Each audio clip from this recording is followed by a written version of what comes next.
Ladies and gentlemen, it is my honor to introduce the 50th Vice President of the United States, the Honorable J.D. Vance.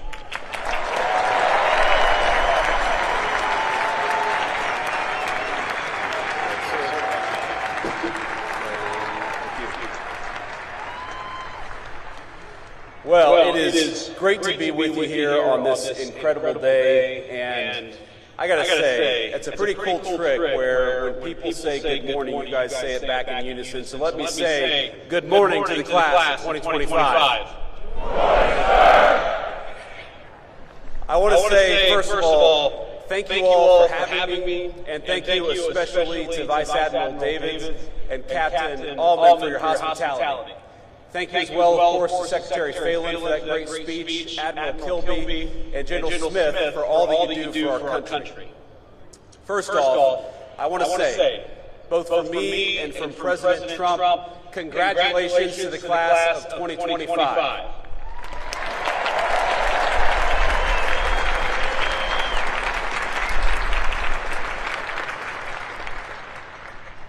I want to say congratulations not just to you all, because you all certainly earned a great honor, but congratulations to the families, the friends, the faculty, plus the other midshipmen and service members who join us on this beautiful morning and share in this incredible day.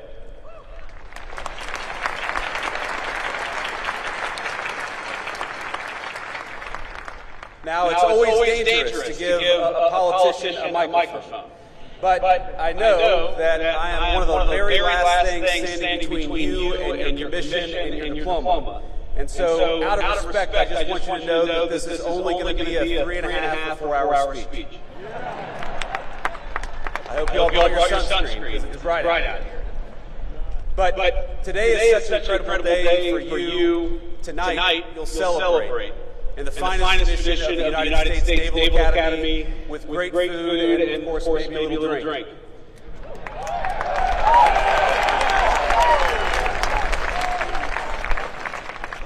But I hope that as you celebrate, you remember that this is not just your day, as hard as you have worked for it. This day belongs to parents, grandparents, aunts, uncles, teachers, brothers, sisters, and so many others.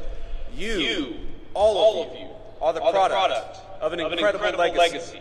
People who worked hard to give you a good education, food on the table, and a sense of possibility. People who took you to church, to practices, to tutoring sessions. People who prayed for you when you struggled and celebrated with you at moments just like today.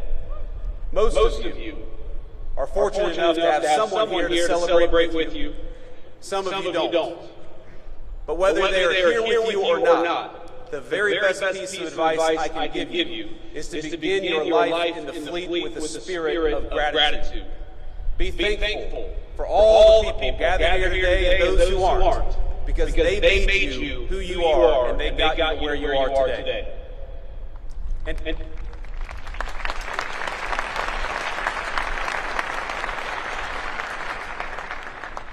And I hope you'll take from that gratitude a sense of duty. You owe it to the American people, to yourselves, but most of all to the people who sacrificed so hard to get you here. You owe it to them to do the best job you can, and I know that is exactly what you're going to do. Now, it's customary in speeches like this for people like me to offer words of congratulations and maybe a little bit of advice. Of course, I just did exactly that. But you're not just graduates of some random university about to embark on careers in the private sector, and I'm not just giving another political speech. I'm your Vice President. And the minute you walk off this stage with your diploma and your commission, you will be officers in the United States Navy and the United States Marine Corps, and that is an incredible thing.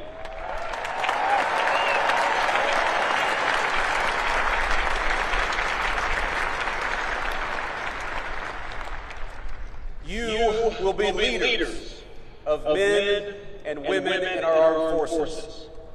So while President Trump and I congratulate you on this incredible achievement, I also thought it would be appropriate to tell you a bit about how the President and I think of your mission in this new and very dangerous era for our country. Now, last week, the President took a very historic trip to the Middle East, meeting with heads of state in Qatar, Saudi Arabia, and the United Arab Emirates. Most of the headlines focused on the trillions of dollars of new investment the President secured for our country, and that's, of course, an important thing. But I actually think the most significant part of that trip is that it signified the end of a decades-long approach in foreign policy that I think was a break from the precedent set by our founding fathers. We had a long experiment in our foreign policy that traded national defense and the maintenance of our alliances for nation building and meddling in foreign countries' affairs, even when those foreign countries had very little to do with core American interests. What we're seeing from President Trump is a generational shift in policy with profound implications for the job that each and every one of you will be asked to do. Now, following the collapse of the Soviet Union, our policymakers assumed that American primacy on the world stage was guaranteed. For a brief time, we were a superpower without any peer. Nor did we believe any foreign nation could possibly rise to compete with the United States of America. And so our leaders traded hard power for soft power. We stopped making things, everything from cars to computers to the weapons of war, like the ships that guard our waters and the weapons that you will use in the future. Why do we do that? Well, too many of us believe that economic integration would naturally lead to peace by making countries like the People's Republic of China more like the United States. Over time, we were told the world would converge toward a uniform set of bland, secular, universal ideals, regardless of culture or country. And those that didn't want to converge, well, our policymakers would make it their goal to force them by any means necessary. So instead of devoting our energies to responding to the rise of near-peer competitors like China, our leaders pursued what they assumed would be easy jobs for the world's preeminent superpower. How hard could it be to build a few democracies in the Middle East? Well, almost impossibly hard, it turns out, and unbelievably costly.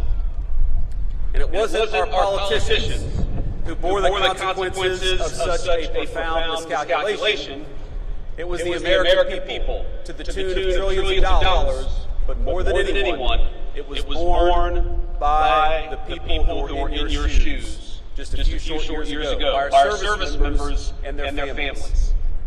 The tens of thousands of warfighters who sacrificed precious time, energy, and in some cases their very lives in the line of duty. They are the ones who bore the cost of past failure.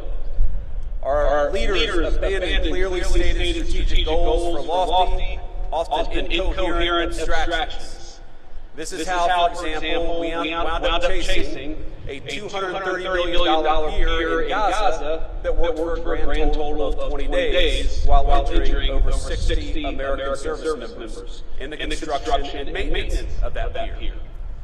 Our government took its eye off the ball of great power competition and preparing to take on a peer adversary, and instead we devoted ourselves to sprawling, amorphous tasks like searching for new terrorists to take out while building up faraway regimes. Now, I want to be clear. The Trump administration has reversed course. No more undefined missions. No more open-ended conflicts. We're returning to a strategy grounded in realism and protecting our core national interests. Now, this doesn't mean that we ignore threats, but it means that we approach them with discipline, and that when we send you to war, we do it with a very specific set of goals in mind. And consider how this played out in just the last major conflict we engaged in with the Houthis over in the Middle East. We went in with a clear diplomatic goal, not to enmesh our service members in a prolonged conflict with a non-state actor, but to secure American freedom of navigation by forcing the Houthis to stop attacking American ships. And that's exactly what we did.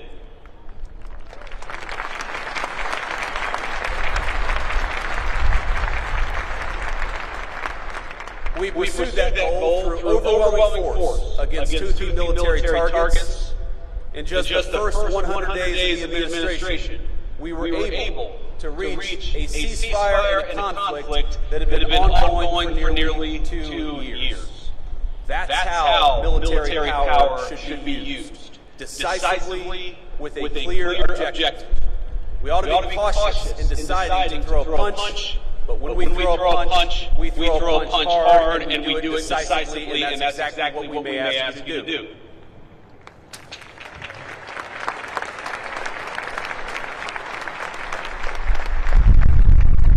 Now that shift in thinking from ideological crusades to a principled foreign policy will help restore the credibility of American deterrence in 2025 and beyond. With the Trump administration, our adversaries now know when the United States sets a red line, it will be enforced. And when we engage, we do so with purpose, with superior force, with superior weapons, and with the best people anywhere in the world.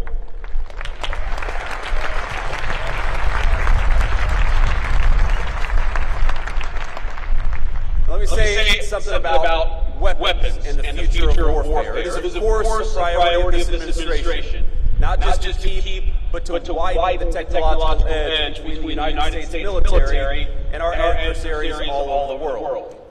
In the wake of the Cold War, America enjoyed a mostly unchallenged command of the commons, airspace, sea, space, and cyberspace. But the era of uncontested U.S. dominance is over. Today we face serious threats in China, Russia, and other nations determined to beat us in every single domain. From spectrum to low Earth orbit to our supply chains and even our communication infrastructure. Technology has lowered the cost of disruption, and so we must be, all of us, not just smarter. We got to make sure that we send our troops to war. We do it with the right tools. We can no longer assume our engagements will come without cost. That's why the Trump administration is investing in innovation, rewarding risk takers at the Department of Defense, and streamlining weapons acquisition for the new century. Investing in cutting-edge weaponry like hypersonics is important, but just as important are the low-cost, high-impact technologies that are already transforming the battlefield. Things like drones. And by the way, when we talk about innovation is not just happening in the laboratory of a defense contractor. Innovation increasingly is happening on the very battlefields that you will lead troops on. So that you are not just recipients of innovation, you're not just users of tools, you will very often be developing tools in this new century. Our lawmakers and military brass alike must learn to adjust to a world where cheap drones, readily available cruise missiles, and cyber attacks cause extraordinary damage to our military assets and our service members. And it will be you, the graduates gathered here today, who will lead the way for the rest of us. Your service will bring new challenges and environments, including ones unfamiliar even to those who served before you. You will deploy new equipment, new systems, and new technology. And through those experiences, it is you who will learn, who will teach others, and will help our services and our entire country adapt to the future we're confronting. Now, the extraordinary education you receive is an investment by the American people, an investment not only in your courage, but in the strength of your minds and the promise of your leadership. Because your nation rests easier knowing that we have the most brilliant strategists and tacticians standing guard. Men and women like you, brilliant enough to preempt and, if called, fight and win the wars of tomorrow. And as technological change continues to transform the battlefield, it only heightens the importance for this administration, for our whole country, on investing in our military's human capital. That's you. In the well-being of our warfighters, in your brilliance, in your strategic innovation. Modernization isn't just about tactics and tools. It's about meeting the needs of our service members. For too long, we asked too much of too few. Past leaders sent our service members on mission after mission with no exit strategy, no end in sight, and with little articulation for the American people or for the warfighters about what we were doing. When we extend the deployment of an aircraft carrier, that has real impact on people's lives, and we're aware of it. They miss their families, of course they miss their loved ones and their home life. They accept that sacrifice, and that's the job that you've taken on. But the job that we have taken on is to never misuse that sacrifice or never ask you to do something without a clear mission and a clear path home.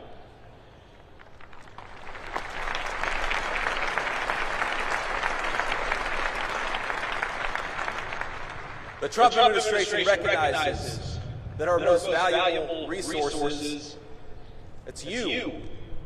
It's young people who are brave enough to put on the uniform and risk your life for this country.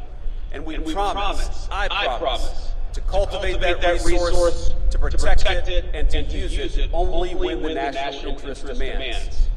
And what makes your new life so unique is that you must take multiple perspectives. You will be junior officers, of course, answerable to commanders, captains, admirals, generals, and people like me. You will have to follow orders, even when you don't want to. And if I can offer one piece of advice from a junior enlisted guy to a bunch of new officers, to say that when you say, all do with all due respect, that is not a get-out-of-jail-free card. I got you guys are laughing back here. I got chewed out more times than I can remember because I assumed that I could say whatever I wanted to, so long as I said with all due respect before it. That's not how it works out. You learn that the hard way. But importantly, you are not just following orders. More often than not, you will be giving them.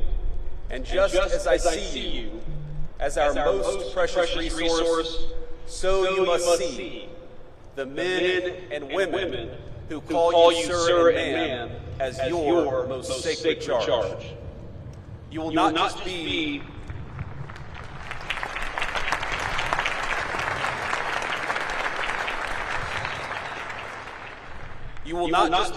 another boss. You will counsel them through triumph and tragedy. You will learn that there is no clear line between personal and professional for officers in the Navy and Marine Corps. But I encourage you to see them not just as people who must follow your orders, but as leaders in their own right, with incredible wisdom and incredible potential. Now this is shocking to think about, but there are senior enlisted people who started their careers in the Navy or the Marine Corps before you were born, who will call you sir and ma'am and follow your orders. Think about what an incredible honor that is. And think about what an incredible opportunity it is, not just to lead these men and women, but also to learn from these men and women. And that is the task before you.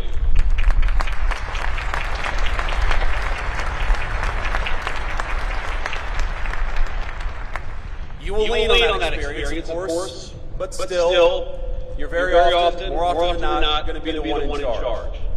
That is an honor, but it's a responsibility that ought to give you chills. You've made it now through one of the most demanding institutions in the entire world. You've earned your commissions, and you've stepped forward to serve at a moment when your country needs you now more than ever. But you're stepping into gigantic shoes, and it's worth taking stock of that as you prepare to receive your commission. Those of us who serve know that graduates of the Naval Academy, they have a certain energy, a certain aura, a certain respect when they're out there in the fleet. Let me just give you an example. Today is your day, of course, and you should celebrate. But in 3 days, the President and I will lead the most solemn occasion in our nation, Memorial Day at Arlington Cemetery. You'll learn, as I have, that when people say things like Happy Memorial Day, you appreciate the sentiment behind it, but you know that it's wrong. Because Memorial Day is not a happy day. And Memorial Day is not for those who served and came home. It is for those who served and didn't. Every Memorial Day, I think about a graduate of this institution, Major Megan McClung. She was an officer I served with, who was bright, tough, and incredibly dedicated to her job. She arrived in Iraq not long after me, and was killed in action not long after that. She loved this institution, and like so many that came before her, she built on its legacy in the way that she served her country. Now, there are so many stories of great service in this institution. I look at these signs on this stadium, Belleau Wood, Midway, Guadalcanal. These are battles I read about in history books or learned about when I was a United States Marine. If you just try to read a list of the people who served after graduating from this institution, the list is almost so long you can't get through it. Senior leaders, Commandants of the Marine Corps, Chiefs of Naval Operations, astronauts, great business leaders, and even a few lowly politicians have graduated from the United States Naval Academy. Their service is an incredible legacy that they have passed on to you. And you are the bridge that connects the incredible heritage of this institution to the future duties and responsibilities your country needs you to perform. That's an incredible honor, but it's also an incredible responsibility, and I hope you take it seriously. People will look at you as graduates of the Naval Academy in a different way than they look at most of the people that you will meet every single day. They will look at you that way, yes, because you worked hard, and yes, because you deserve this day, but they will also look at you differently because you stand on the shoulders of giants. And 20, 30, or 40 years from now, there are giants there are people who are going to be standing on your shoulders. So please remember that. Please take it seriously, and please recognize that you become part of a brotherhood and sisterhood that will enable you to do great things, that will support you as you do them, but will ask you to give back as you should in return. You are the inheritors of a national tradition dating back 250 years. It began with John Paul Jones, and the founders of this country asked the United States Navy to take on the most powerful Navy on Earth, and we won. Our first patriots knew the stakes. They did not seek out war. They did everything they could to advocate and petition for their own liberties. But when the time came, they raised the military, they raised the Navy, and they fought like hell. Their examples lives on in all of you. In their courage, we see the roots of your calling to be strong but not reckless, to seek peace but never at the expense of liberty, to hold firm to your convictions, even when the cost is high. Now, I want to say to all of you, I've been Vice President for all of about 120 days. And this summer, I will celebrate my 41st birthday. But I have never, in those 41 years, been so proud as I am today. To honor you, to celebrate you, and to congratulate you on a job well done.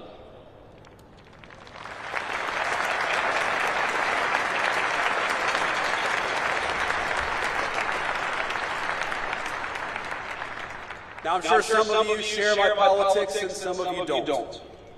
But I know today I speak for a grateful nation when I say we are rooting for you. Naval Academy Class of 25, we are proud of you, and we depend on you. Congratulations, Godspeed, and do great work.